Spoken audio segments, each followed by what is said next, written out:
been taught that there is a process and progress to getting where you want to get to. I started playing football at 8 years old. Played in middle school, played in high school, played in college, played in the NFL.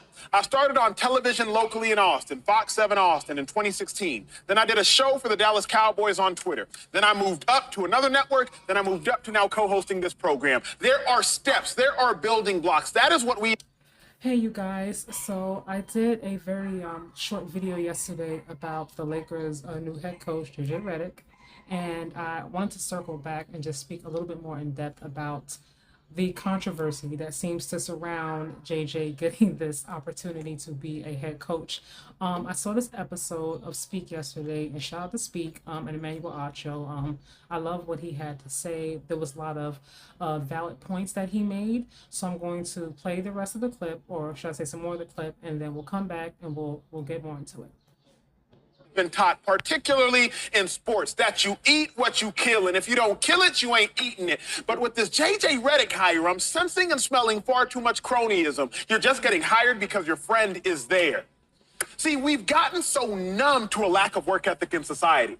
Remember, even performing arts, our actors and actresses back in the day had to go to the Juilliard Performing Arts School. I remember when Chadwick Boseman tragically passed away, we heard the story of Denzel Washington paying for Chadwick to go to the Oxford Performing Arts School in England. But now you have one viral TikTok video and you starring in a movie. Mm-hmm. Now you got one podcast with LeBron James for 3 months and you starring in the NBA. I can't take it seriously, 2-5. Like, JJ Reddick has never coached before at any level. Not the kids. Okay, now to JJ's point, he absolutely does have some coaching experience. You may not know, but he does coach, or at least he did coach his son's basketball team. Now, granted, they are 8 and 9-year-olds, but Acho said he didn't coach kids, and he absolutely has coached some kids, little kids at that. But he is going to, I guess, bring that coaching experience with him to the Lakers organization. We'll play the rest of it for now. Not middle school, not high school, not AU at any level. So you want me to believe that a coach who hasn't coached at any level, a coach who hasn't won at the highest level, because in college, Sweet 16, Final Four, Sweet 16, Sweet 16. So you haven't coached at any level, and you haven't won at the highest level, and you want me to believe that you can both coach and win at the highest of high levels. How? It's quite literally irrational. The math has never mathed less in the history of mathing, not mathing. So I can't take it seriously, Slick. You're a basketball expert. You in Washington game. Okay, you guys, so let's break this down. All right. I am actually a bit surprised that Acho seems to be taking back with JJ getting this opportunity and not necessarily having any prior coaching experience, because to his point, what he said, nowadays, long gone are the days where you had to go to school to get a degree. And to be a journalist. Long gone are the days where you had to what he said, go to, Juilliard or and take up, performing arts classes and dance classes to, now be on, in a Broadway play. Those days are gone. And I feel like hard work is still paying off. What it is that hard work is now coming through social media.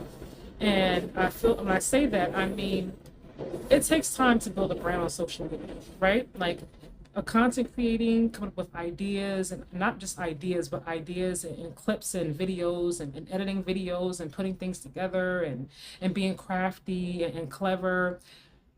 That is a talent. That is art in itself, and it takes a lot of hard work to do that. It is not for the faint of heart.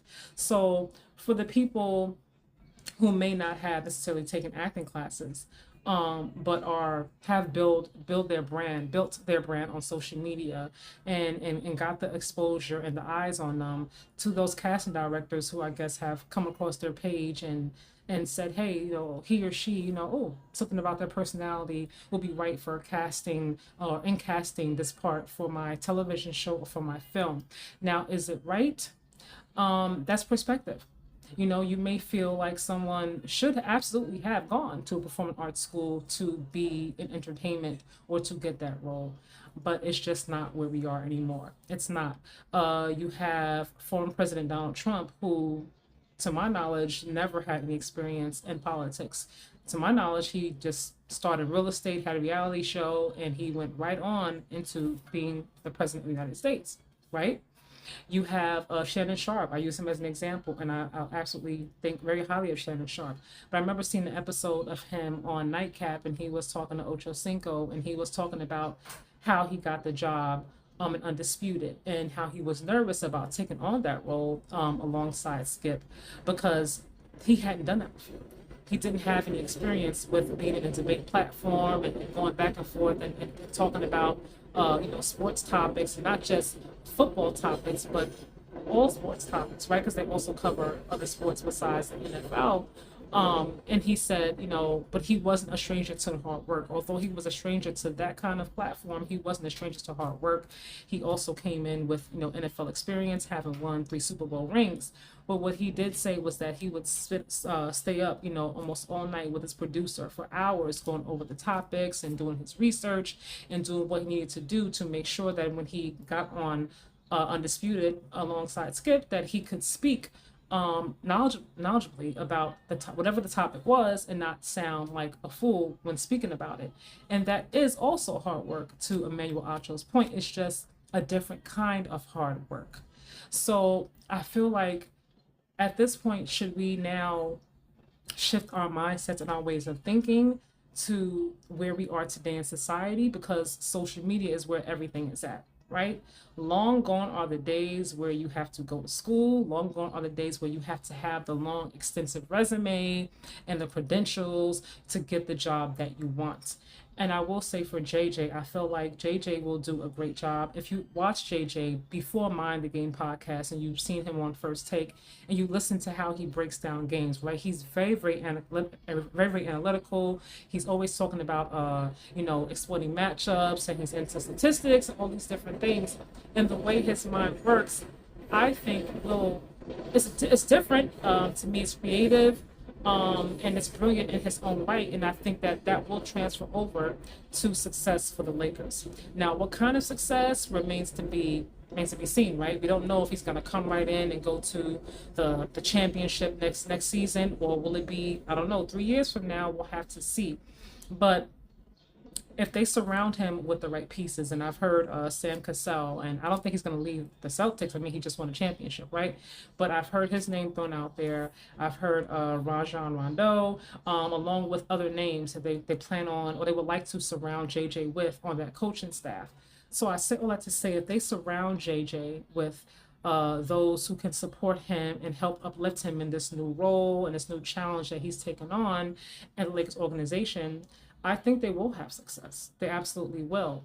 And I'm going to salute JJ for taking on the challenge, having only coached his son's basketball team, and taking on the challenge of not just being the head coach, but being the next Lakers head coach. Because let's face it, that organization comes with a lot of expectations, a lot of people, a lot of eyes. You're coaching LeBron, or people say LeBron is coaching and JJ's just, the official head coach on paper.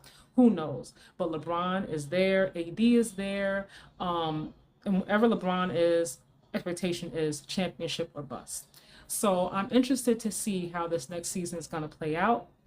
I look forward to seeing what JJ does and how he takes this team to the next level, what new pieces they're going to bring in, any trades, who they're going to draft. Will Bronny now be a Laker, being that, he's in the draft? There's a lot when it comes to the Lakers next season, and rightfully so. So what do you guys think is going to happen? What do you guys think about where we are today as a society when it comes to having the credentials? Do you need to have the credentials? Do you think that we need to have the credentials to be successful? Because there are plenty of examples of people who did not have the credentials to be successful, and yet and still they are. Do you necessarily have a hard work ethic? Do you just have hard work ethic, or do you have to have the credentials? And for me, I'm going to say that I think having a strong work ethic, being willing to sit up for hours and research whatever it is that you want to do, and whatever it is that you want to do, I think if you take that mindset and that drive and that passion for whatever you want to do in life, I think you will be a success. It will take a lot of time. It's not going to be overnight success, but I think that you will eventually find success. So tell me what you guys think in the comments. I'm curious to see what you guys think. Let me know. See you in the next video.